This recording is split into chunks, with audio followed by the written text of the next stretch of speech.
The children formed a line to get off the school bus, and he waved them goodbye. He watched lovingly as they got off the bus and walked towards the school entrance.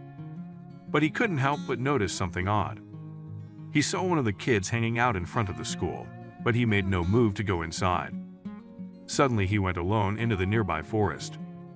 He decided to follow the boy, but had no idea what he was getting himself into. Jules Hyde, 46, lived with his wife Angela in Mesa, Arizona. He was born and raised somewhere far away, but they had lived in Mesa for the past 7 years. He had lived most of his life in Philadelphia, but not many people knew why he made the big move to another city. Jules worked as a bus driver for MacArthur Elementary School in Mesa. All of the staff knew and liked him very much. Some of the parents also knew him personally. Despite being a popular man, he was known to be reserved and discreet. He preferred to keep to himself and rarely attended social events. There has been much speculation as to what the real story behind him was. There were rumors that Jules was involved in the Philadelphia criminal underworld. They speculated that he had to flee after a police investigation or that he was under the FBI's witness protection program. Jules and his wife lived a life where they seemed too scared to face anyone.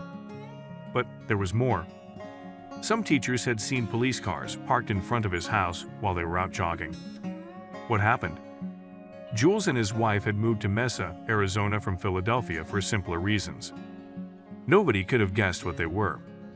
Just months before their move, Jules had experienced a life-changing event. A devastating accident had taken his son Martin away from him. Since then, nothing has been the same for the man. There had been a chain of events leading up to Martin's death. The child had been teased more times than he would have liked by the other children at his school, and his parents didn't know what was happening. They used pranks to get at him, but one day they went too far. They hadn't intended to hurt him too seriously, but they had lost control of the situation before Martin stumbled down the stairs for running away. This had made Jules' world collapse. Jules never thought children could be so cruel, and he wished he'd never see that side of them again. He had been a bus driver for the same school Martin had attended, and he couldn't take it anymore if his son wasn't there. He thought it would drive the kids around for doing this to his son, and he felt resentment building. His sanity was on the line, so he and his wife decided a change would be for the best. They had moved to Mesa without knowing what was waiting around the corner. It wasn't long before Jules found another job driving a bus in Mesa. As he took up his new position, he held onto his grudges against children, but they eventually faded. Eventually, he developed an appreciation for them, and they admired him after a few months. But something would happen that would forever change the way he viewed his life and job. Wednesday had started like any other. Summer had just ended and classes began. Not everyone was looking forward to going back to school, but there were many who were, which made the atmosphere on the bus comfortable and peaceful. As the children got off the bus and headed towards the school building, Jules waved goodbye to all of them. Everyone had exited the bus, but Jules noticed something strange. Instead of entering the school building, one of the children stood in front of the school and walked into the nearby forest. But he didn't know he was being watched. Jules was confused as he watched the boy. He guessed the boy was no more than 6 years old and worried that he was venturing into the woods alone. Why did he go there? He got off the bus and followed the child to keep a better eye on him. Jules' concern for the boy grew the further they walked because he realized something was wrong. The child walked and walked for about 30 minutes. He made his way through the most inhospitable paths, bushes, trees, and ravines.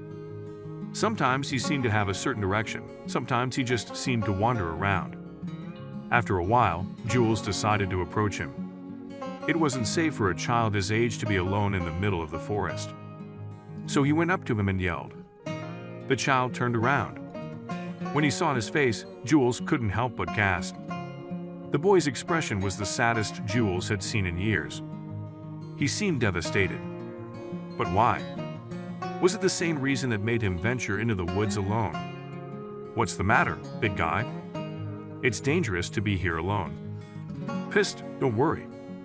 I'm Jules, the bus driver. Don't you recognize me? Said Jules. After a few seconds of silence, the boy spoke to him. Yes, I recognize you. Please don't tell anyone I'm here, the boy said with tears in his eyes. I'm just trying to make my father proud. What do you think? Jules asked. "He died a year ago, but I know he's still watching me from the sky," the boy said. "He used to be a Boy Scout. He used to go into the woods together to clean up and pick up the rubbish that people left behind," the boy said. "But there is another problem. I just got into this school. My other school had a scouting team and I was able to do that with other kids.